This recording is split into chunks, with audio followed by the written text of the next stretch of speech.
Hello friends and welcome to radio Manav Vaishnav 107.8 FM. मैं हूं RJ Bhavna और रेडियो मानव वैष्णव 107.8 एफएम पर प्रोग्राम है मानवता की राह पर, अ स्टेप टुवर्ड्स ह्यूमैनिटी। और आज के इस कार्यक्रम में हम बात करने वाले हैं ट्री मैन से। इनके बारे में आपने बहुत कुछ सुना होगा। इन्हें ये भी कहा जाता है कि ये ग्रीन क्रूसेडर हैं, ये ग्रीन वॉरियर हैं। लेकिन साथ के साथ आज मैं आपको इनसे मिलवाने वाली हूँ। ये है डॉक्टर दीपक रमेश कौर, एक ऐसे इंसान जो वाकई धरती के पुत्र कहलाते हैं और इन्होंने इस धरती से जो कुछ लिया इस धरती को वापस देने की कोशिश भी कर रहे हैं। तो आज इनके अलग अलग आयामों पर बात करने वाले हैं, लेकिन सबसे पहले मैं इनका स्वागत करना चाहूंगी रेडियो मानव वैष्णव के स्टूडियो में। थैंक यू भावना। दीपक जी, मुझे सबसे पहले बताइए, लोग आपको ट्री मैन क्यों कहते हैं?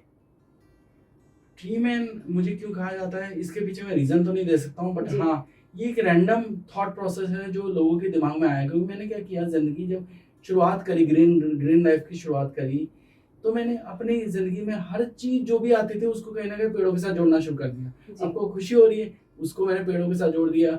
दुख हो रहा है तो पेड़ों के साथ जोड़ दिया। मैंने अलग अलग तरह के कॉन्सेप्ट बनाने शुरू कर दिए। मैंने ट्री कर करके करके करके लोगों को बोर कर दिया। जी। वो बोरियत थी जिसका नतीजा निकला, लोगों ने ऐसे कहना, मतलब शुरुआत मुझे अगर याद आती है तो क्या हुआ, दोस्तों के एक ग्रुप में बैठा हुआ था, तो सब लोग बैठ के काम कर रहे थे, कुछ कुछ अपने पार्टीज वगैरह का इंतजार कर रहे। मेरे स्कूल के फ्रेंड्स और कॉलेज के फ्रेंड्स, उन्होंने कहा, अरे यार तुमने ट्री मैन को नहीं बुलाया, वो ट्री की बातें करता है। जी। वो ऐसे इस तरह की फ्रेजेस बने या अलग अलग प्रोग्राम्स में लोगों ने ट्री मैन अपनी मर्जी से कहना, भाई यार वो पेड़ वाला आदमी कहाँ है, पेड़ों की बातें करने वाला। तो वो धीरे धीरे वो चीज़ बनी। लेकिन हाँ, जब किस नाम मिला तो I always took every opportunity as a responsibility. क्योंकि कलाम सर मेरे मतलब मैं कहूँगा मेरी इंस्पिरेशन सर, उन्होंने इनडायरेक्टली ये जरूर समझाया था कि if you take opportunities as responsibilities then opportunity will never end.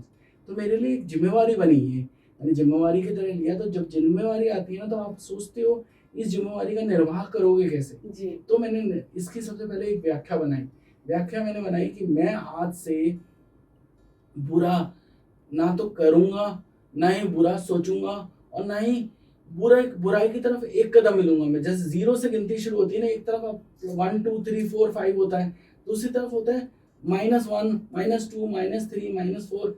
तो मेरे लिए माइनस एग्जिस्ट ही नहीं करता, ये एग्जिस्ट नहीं करता। इसको फिर मैंने और फर्दर, क्योंकि एडवर्टाइजिंग लाइन में रहा हूँ, बहुत कुछ मैंने रैशनल डेवलप करे, एडवर्टाइजिंग कैंपेन्स डेवलप करे, तो मेरे दिमाग में एक और चीज़ आई। मेरे को याद आता है एक ज़माने में जब गोवा में मैं गया था, तो हम इवनिंग में, मैं और मेरे फ्रेंड्स, हम लोग सी शोर पे बैठे थे। तो अंधेरा हो गया था और सामने कोई लाइट का कोई जरिया नहीं था, और कोई शिप भी नहीं थी, और कोई और जो ऑब्जेक्ट्स होते हैं वैसा कुछ नहीं था। तो हमें क्या लगा, समुंदर है ही नहीं, हमारे बिल्कुल आंखों के सामने काली चादर दिख रही थी। काली चादर का मतलब ये नहीं था कि आगे कुछ है नहीं, आगे डेफिनेटली बहुत कुछ है, समुंदर है, पूरा सी है, लेकिन हमें नहीं दिख रहा काली चादर, हमें ब्लैक दिख रहा है कि अभी कुछ नहीं है। तो दैट मीन्स ये रैशनल फिर मेरे दिमाग में ना, जब बुराई की बात होगी ना, तो मेरे आगे वो काली चादर आ जाएगी रात के टाइम की। मेरे ऐसा नहीं है कि वो है, एग्जिस्ट नहीं करती वो बुराइयाँ, वो करती हैं, वो सब कुछ करती है, बट मेरे आगे काली चादर है तो सॉरी, मुझे दिखाई नहीं देता, तो मेरे कोई कमेंट्स नहीं हो सकते। मैं अच्छाई जब होगी या किसी की मेरे को तारीफें करनी होंगी, तो मैं बहुत सारी तारीफें करूँगा, जितनी भी कर सकता हूँ। लेकिन जब मुझे किसी की कोई बुराई बतानी होगी या किसी को किसी बात के लिए मुझे क्रिटिसाइज करना होगा, तो मैं कुछ नहीं कहूँगा, मैं साइलेंट हो जाऊँगा। जी। सो देखिए, ट्री मैन की अपनी कुछ ओपिनियंस हैं, थॉट्स हैं, लेकिन उन्होंने सोचा है कि ये अपनी जिंदगी को 360 डिग्री ट्रांसफॉर्म कर चुके हैं। एक हादसे ने इनकी जिंदगी को पूरी की पूरी तरह बदल दिया। मतलब एक कॉर्पोरेट में काम करने वाले इंसान जो कि बहुत ज्यादा जिम्मेदारियों को निभाते थे, वो पूरे 9 महीने कोमा में रहे।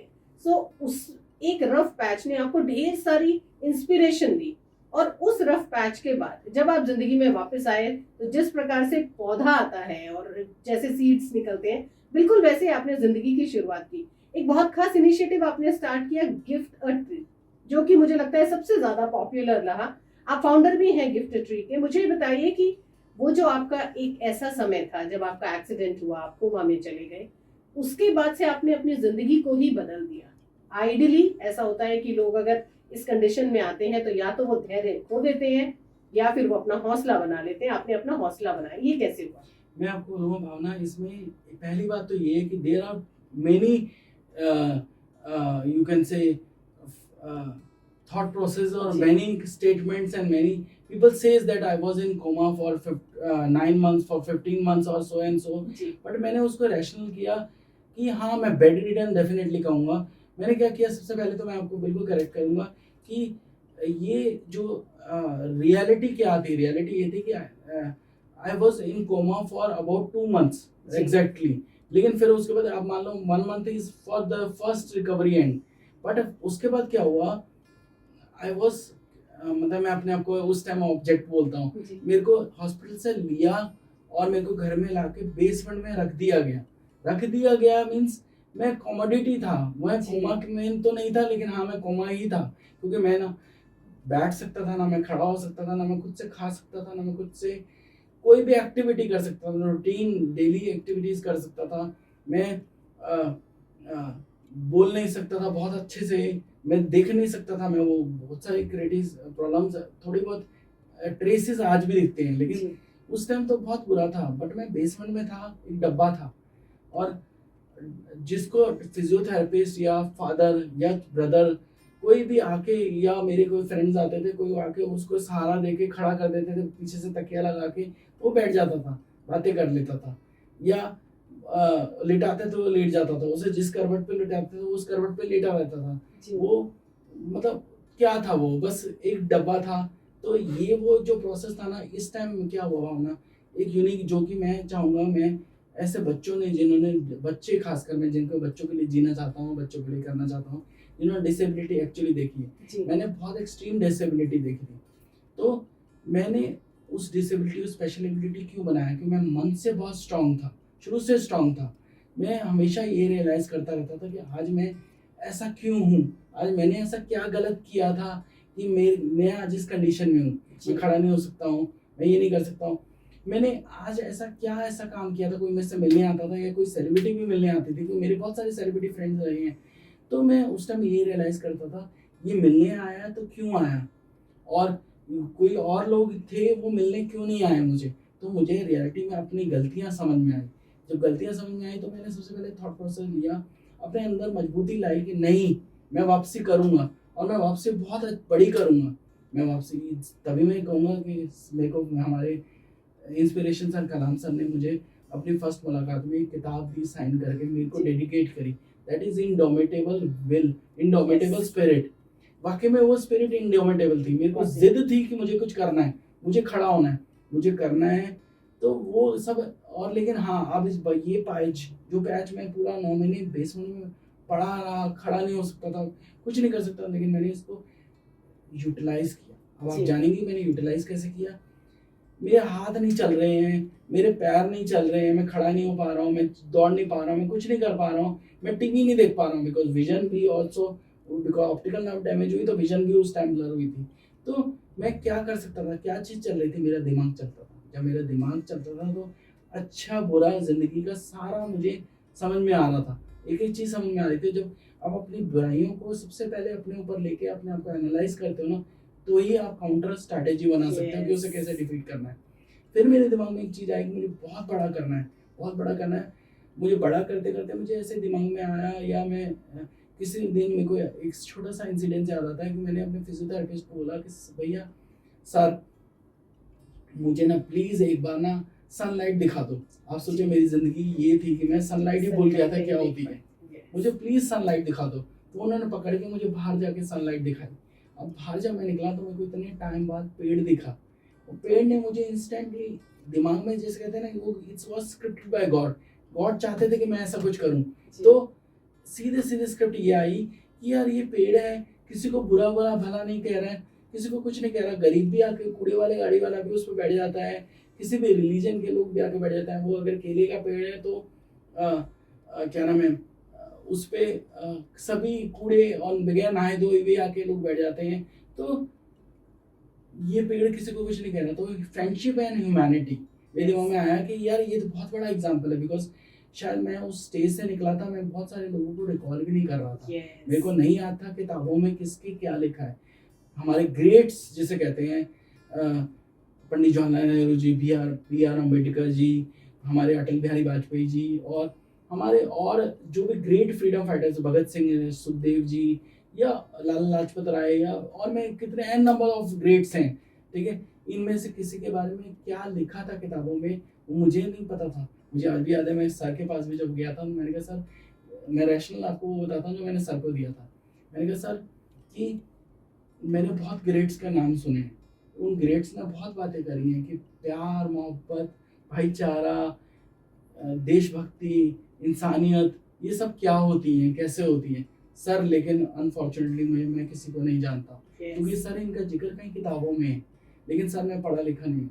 अब मैंने वो पढ़ा लिखा नहीं हूँ क्यों कहा था कि मैं एक्चुअली पढ़ ही नहीं सकता था किताबें, ठीक है। विजन मेरी अलाउ नहीं करती थी, टिल्ट हो गई थी, तो मैं किताबें कॉपी में लिखी हुई चीज़ों को नहीं पढ़ पाता था। तो मैंने कहा सर मैं पढ़ा लिखा नहीं हूँ, हाँ, लेकिन मेरे घर के बाहर एक पेड़ है, उसने सिखा दिया दोस्ती भाईचारा क्या होता है। दोस्ती का एक बड़ा एग्जाम्पल पेड़ ने क्या दिया, कोई उसे काट रहा है, उसे पत्ता तोड़ रहा है, तो भी वो पलट के उसको कुछ काट नहीं कर रहा, वो भी अपने आखिरी पत्ते तक उसको जीवन की वायु दे रहा है, ऑक्सीजन दे रहा है, आखिरी सांस तक वो अपने लिए, तुम्हारे लिए काम कर रहा है।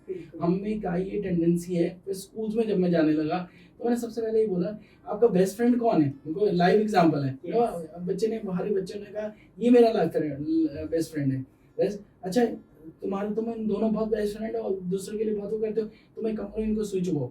वो ये लाइव था, और जो सुई वो उसके बाद दूसरे रिटेलिएशन जो दिखा, मैंने कहा देखो, एक तरफ ये हो तुम हो, और एक तरफ वो पेड़ है जो बेचारा कट रहा है। तो इससे बड़ी दोस्ती, भाईचारा, यू कैन से ट्रिनिटी ने हमें अगर ह्यूमैनिटी सिखा दी। खूबसूरत मैसेज है।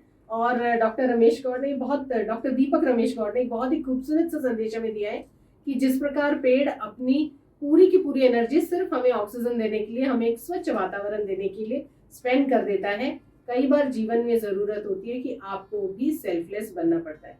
अब मैं आपसे जानना चाहूंगी एक बहुत ही अहम सा सवाल, और वो सवाल है कि आपने अपने जीवन में जितनी नेगेटिविटी, जितनी परेशानियां देखी, आप लोगों के जीवन में बहुत सारी पॉजिटिविटी भरना चाह रहे हैं, जिसमें सबसे पहला कदम आपने जो उठाया वो था बर्न्स वार्ड के जितने भी विक्टिम्स और बच्चे, उन्हें आप मोटिवेट करते थे। कैसे करते थे आप? देखिए, बच्चों के साथ मैं कैसे अटैच हुआ, क्योंकि मैं कभी खुद बचपन में मैं जिया हूँ, वो टफ पार्ट झेला है। लोगों की अगर किसी की उंगली जल जाए तो वो बता सकता है जलन क्या होती है जी। मैंने एक रियल फायर देखी थी जी। तो मेरे को आज भी एक सीन याद आता है। वो एक लाइव सीन बताता हूँ जो कि खुद मेरे डॉक्टर ने मेरी वाइफ को बताया। मतलब वो जो आज की वाइफ है वो मेरे को डॉक्टर के पास लेके गई, तो उन्होंने बोला कि ये इतना नॉटी था। मतलब एक टाइम था जब मेरे को ऑपरेशन थिएटर में लेके जाया जाता था। आपको पता है ऑपरेशन थिएटर में एक class I think 5th 6th के बच्चे को इतने इजीली लेके जाया जा सकता है।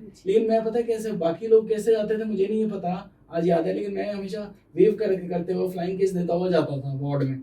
इसलिए मैं जा रहा हूँ आ रहा हूँ, मतलब इसलिए एक दिन मैं, मेरे लिए एक जर्नी थी। वो जो एक स्पिरिट थी वो कैसे आई थी मुझे नहीं पता, शायद इट वॉज इनहेरिटेड, क्योंकि मेरे पापा बहुत स्ट्रॉन्ग इंसान थे, बहुत स्ट्रॉन्ग, मेंटली भी बहुत स्ट्रॉन्ग थे और फिजिकली भी बहुत स्ट्रॉन्ग थे। शायद इनहेरिटेड होगा कि उनकी दी हुई वो चीज़ मेरे अंदर थी कि मेरे को डर कभी नहीं फील हुआ और मैं इंजॉय करता था हर चीज़ को। मैंने ऑपरेशन को मैंने अभी मैं कुछ टाइम बाद मेरे को एक खुशनसीबी भी मिली कि मैं अपने उस प्यारे से डॉक्टर को, उस इंस्पायरिंग डॉक्टर को जिन्होंने मेरे को बहुत सारे ऑपरेशन करे, ही नोज कि मेरे ब्लड का कलर रेड है, ठीक है। उन्होंने, मैं उनको जाके एक प्लांट दे के आया हूँ एज अ, मैंने एक मुहिम शुरू करी 75 ग्रीनिंग 75 स्क्रीनिंग। उसकी एक स्क्रीन है 75 इंस्पिरेशन, उसमें मैंने उनके हाथ में एक प्लांट भेंट किया।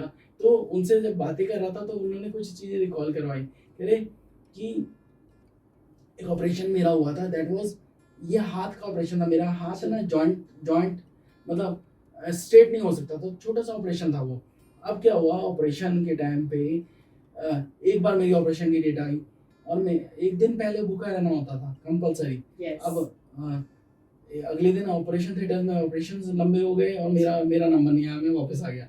फिर दूसरी बार हुआ, अब तीसरी बार फिर हुआ ना, तो मेरे को इतना वो हुआ, मैंने कहा सर मेरे से भूखा नहीं रहा जाता, प्लीज़ अब मेरे को ऑपरेशन कर दो, जैसा भी कर दो। ऑपरेशन थिएटर में अगर लंबा हो रहा है तो मेरा, तो he did my operation in operation theatre के बाहर। एक मुझे क्या रूम होता है मुझे नहीं पता, उस रूम में किया और मेरे को एनेस्थीसिया, जनरल एनेस्थीसिया दिए बगैर लोकल एनेस्थीसिया से उन्होंने ऑपरेट किया।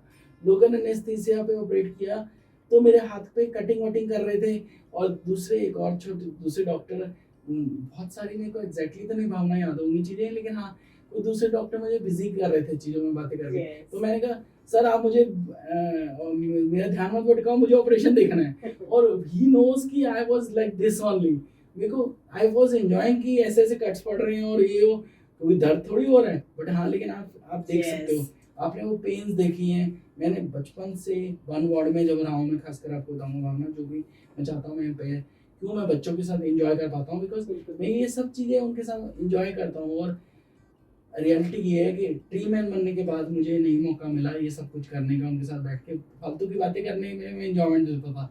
लेकिन अब मैं उनको एक इंस्पिरेशन दे सकता हूँ कि यस मैं एक ऑर्डिनरी से एक्स्ट्रा ऑर्डिनरी यानी ट्री मैन बना, क्योंकि मैं मजबूत था अंदर से। तो आप भी मजबूत बनो, डिसेबिलिटी होती ही नहीं है, रियलिटी में यही है।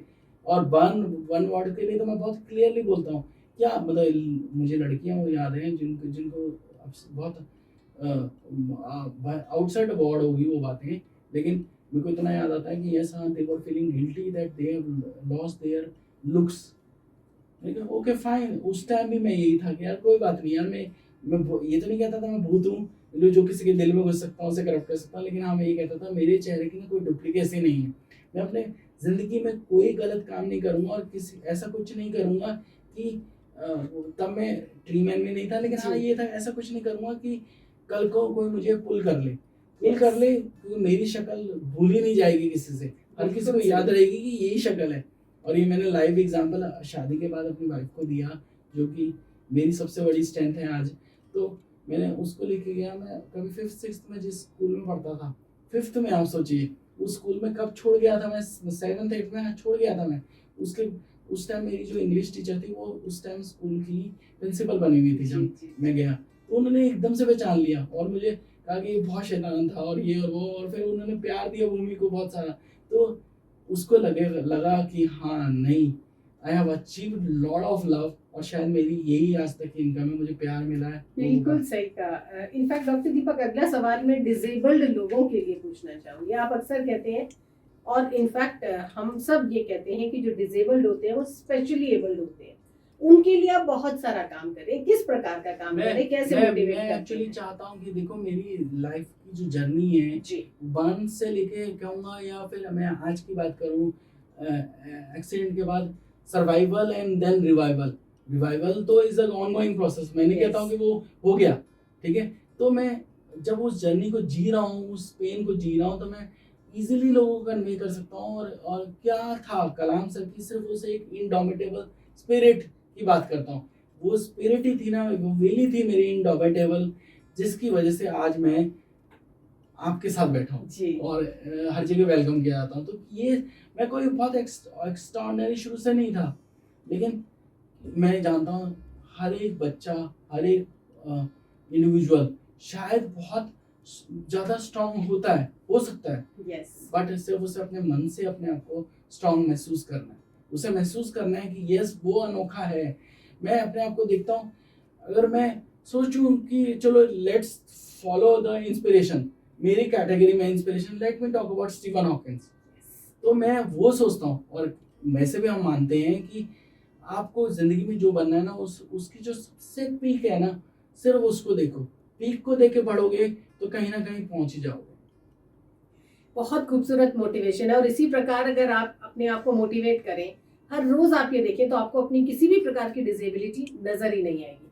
अब बात करते हैं नेचर की, वापस घूम कर आ रहे हो नेचर पे। नेचर ने आपको बहुत हद तक सपोर्ट किया, जिस प्रकार आप कहते हैं कि मेरा रिवाइवल हुआ और फिर सर्वाइवल हुआ। फिर सर्वाइवल और रिवाइवल में नेचर का एक बहुत बड़ा रोल है, एक अहम हिस्सा उसने निभाया है। तो कैसे आप क्रेडिट देंगे नेचर को? नेचर का तो बहुत रोल होता है, बट मैं बात करूंगा कि ये जो सर्वाइवल था, सर्वाइवल के बाद रिवाइवल था, इसके बीच का जो पार्ट था, उसमें आपकी जिंदगी में ना कोई मकसद होना चाहिए।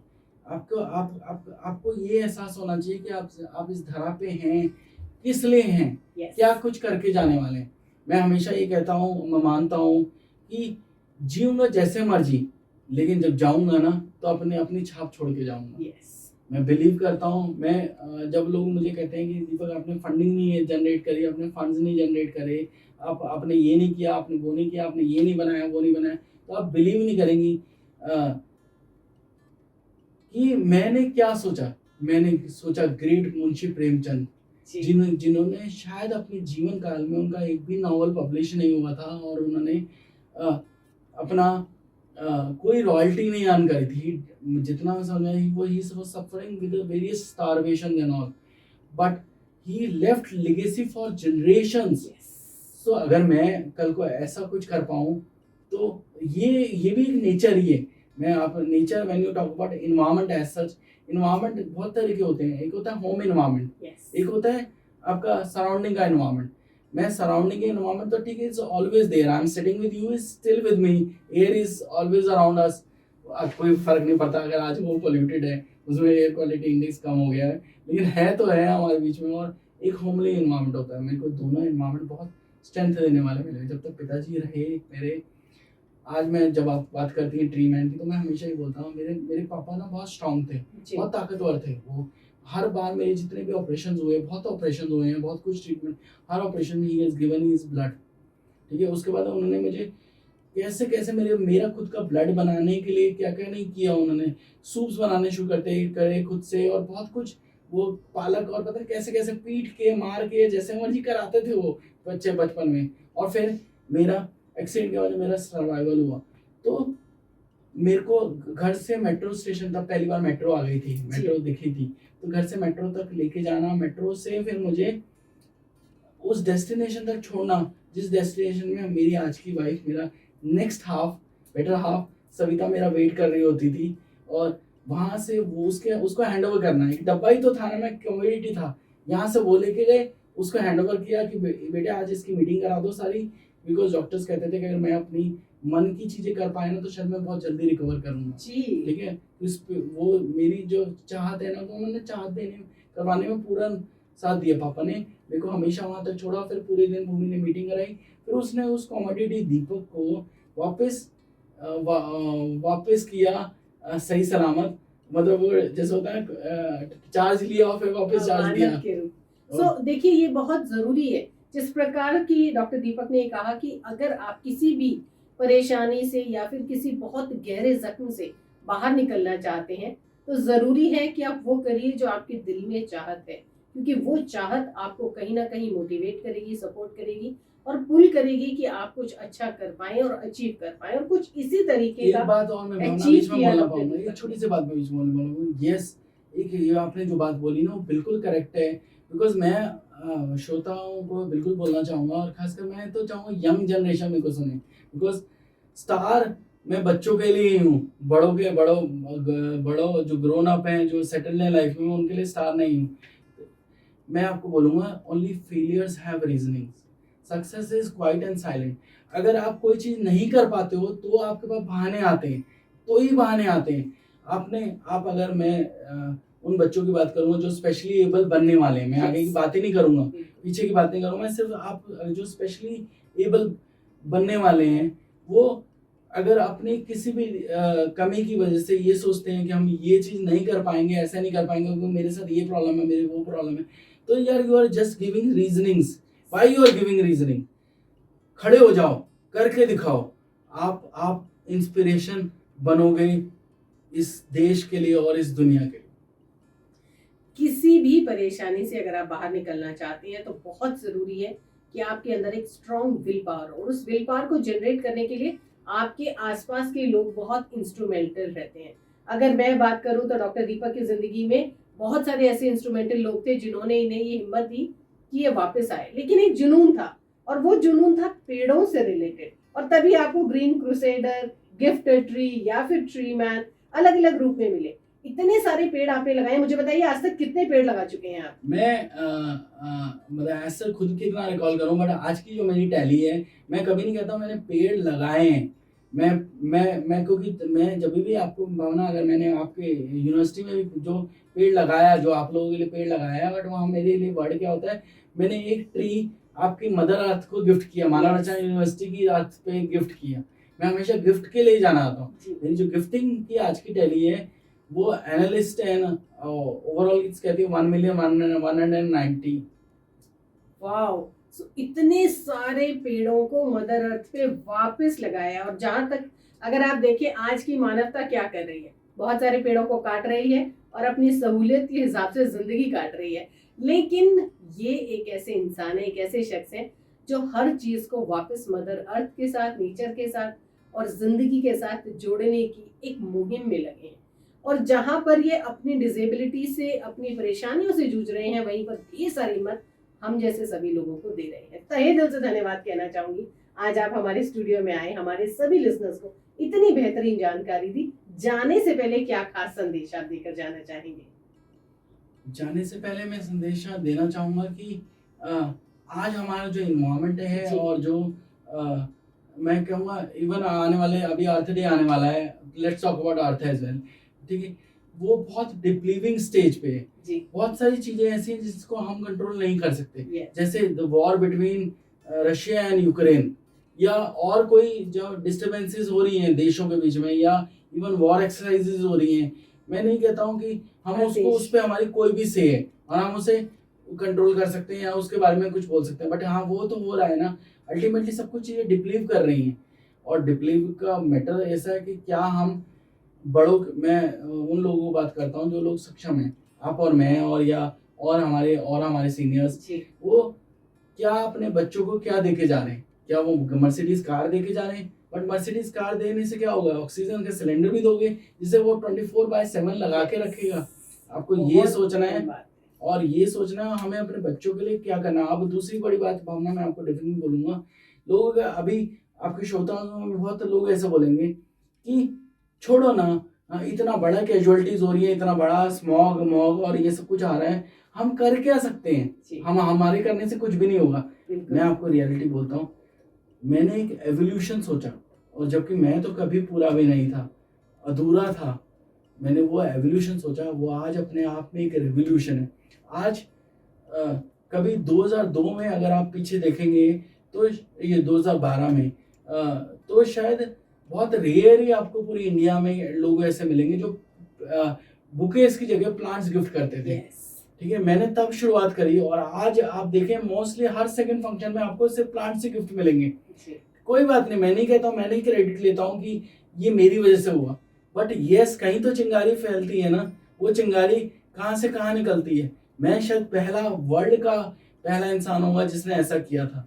और एक और बात है भावना, मैं आप बोलूँगा कि वर्ल्ड का मैं शायद इकलौता इंसान हूँ जो कि कोमा से वापसी करके 1000 ट्रीज से ज़्यादा लगा पाया। Yes. ठीक है, और मैं आज 1 मिलियन से ऊपर हूँ, तो nobody can even touch me. I'm there in Limca Book of Record for years, acknowledged by United Nations by as an Environment Day hero and so many titles. But again, यहाँ पर भी sir की मैं एक बात बोलता हूँ, मेरा कभी पहला कोई रिकॉर्ड हुआ था, मुझे याद नहीं है, शायद वज्र था या क्या था, मैंने उसको बहुत सीरियस रिस्पॉन्सिबिलिटी लिया। हर एक, मैं यंग जनरेशन को बोलूँगा, आप चाहे पढ़ाई कर रहे हो, कॉलेज में पढ़ रहे हो, अपने एग्जाम्स पर आपको टीचर ने अगर स्कोर दिया 10 out of 10, 9 out of 10, तो आप उसको अपॉर्चुनिटी बिल्कुल मत मानो, आप उससे रिस्पॉन्सिबिलिटी मानो। जी।